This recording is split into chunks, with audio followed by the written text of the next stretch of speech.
This video is about word attack strategies for beginning readers. Hi, I'm Natalie from BerlinandTheBear.com, and today I wanted to give you 8 strategies that you can teach to your child to help them with those unfamiliar words that they are reading in texts.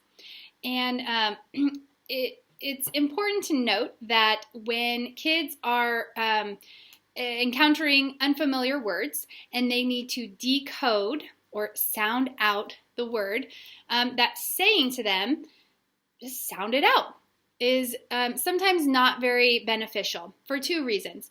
First of all, your child might not understand what you mean by sound it out. And secondly, there's actually more to it than just sounding out letter sounds. And that's what I'm going to tell you today, the 8 things that kind of go into sounding out a word. So let's get started.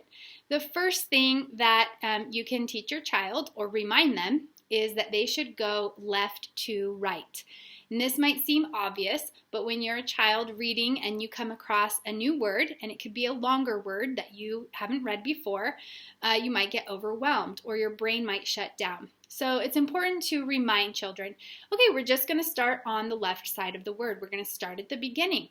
You don't have to look at the whole word yet. You only have to look at the beginning letters so that you can get your mouth ready to pronounce the word just with those first letters. So remind them, we're going to go left to right. Secondly, your children will need to sound chunk letters. So this is when they're going to be using those phonics skills that hopefully they have been developing. And when you chunk letters when you're reading, you're not reading each letter individually. And most words,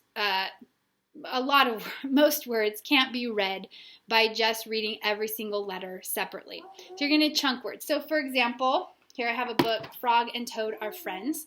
And in the beginning we have, let's see, so Frog ran up the path to Toad's house. He knocked. So I might expect a child to pause when they come to the word knocked. And so I'll show you that there's actually 3 chunks in this word that the child would need to group together. So the KN, the CK, and the ED would not be read separately. And so looking for those chunks will help them. Tip 1 was go left to right, and tip 2 is chunk letters. Number 3, cover part of the word. And I'm so surprised at how hesitant a lot of kids seem to do this, but as an adult, you can do this for them at the beginning and then get them to start doing it. But cover all the letters except the first chunk, and then they have to read that. And move your hand a little at a time. Move your finger a little at a time so that they can just be reading a little bit at a time. It helps them not be so overwhelmed with reading the whole word, and then helps them focus on just the part that they need to be focusing on. Tip number 4 is to look for little words in the big words. So this is especially helpful for words that have suffixes like ing, ed, things like that.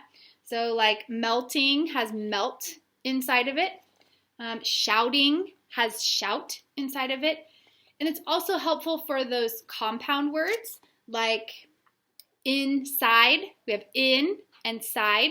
And so looking for the little words in the big words can be helpful to focus the attention and also build confidence. You know these small words, let's just put them together into a bigger word. Okay, so after these first 4 strategies, go left to right, chunk letters, cover part of the word, and look for the little words in the big word, hopefully your child kind of has a good idea about what the word is. And so the next strategy can help them kind of fix up or check if they've done it correctly.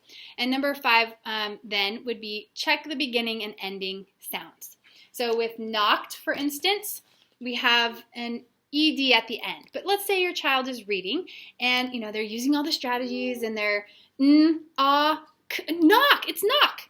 Okay, let's pause. Look at the last letter. It's a D, which would make a D sound. But you said k at the end. maybe you didn't say the word correctly. So you go back and check it.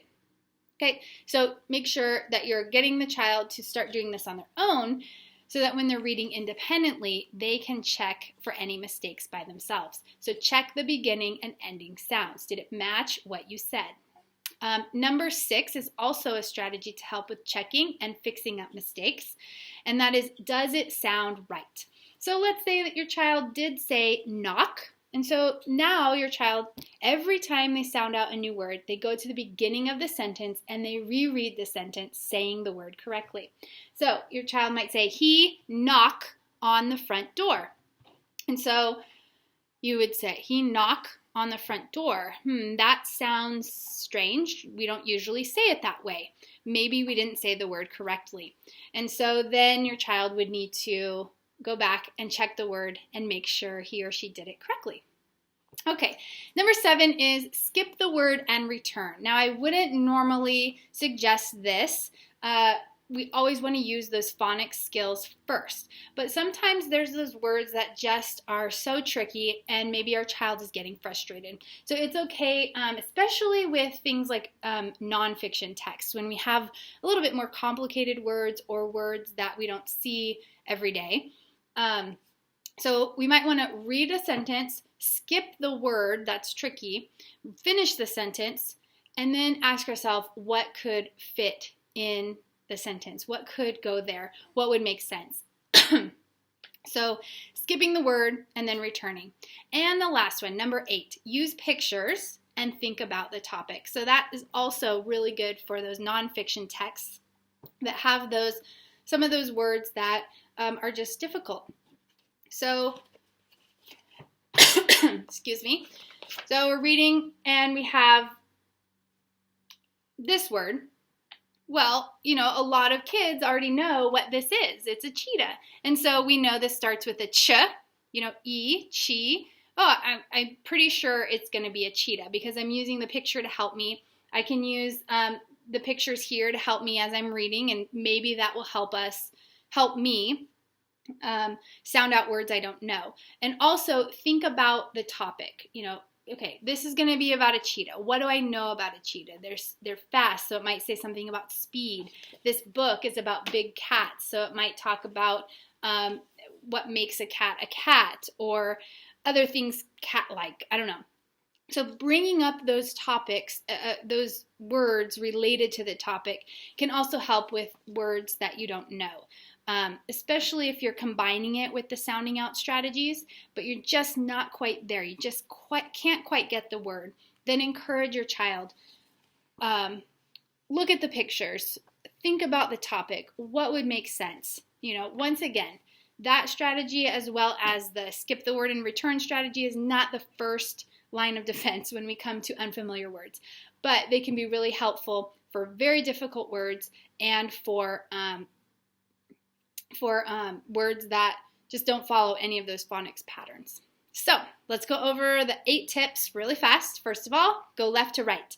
Number 2, chunk letters. Number 3, cover part of the word. Excuse me. Number 4, look for little words in the big words. Number 5, check the beginning and ending sounds. Number 6, does it sound right? Number 7, skip the word and return. And number 8, use pictures and think about the topic. So I'm Natalie from BerlinandTheBear.com. You can check out the website. We also have a Facebook and Instagram page. And I would love to hear from you if you want to email me. My email is natalie@BerlinandTheBear.com. If you have any suggestions about topics that you'd like to hear more about related to reading comprehension, just shoot me an email and let me know. Thank you very much. Bye.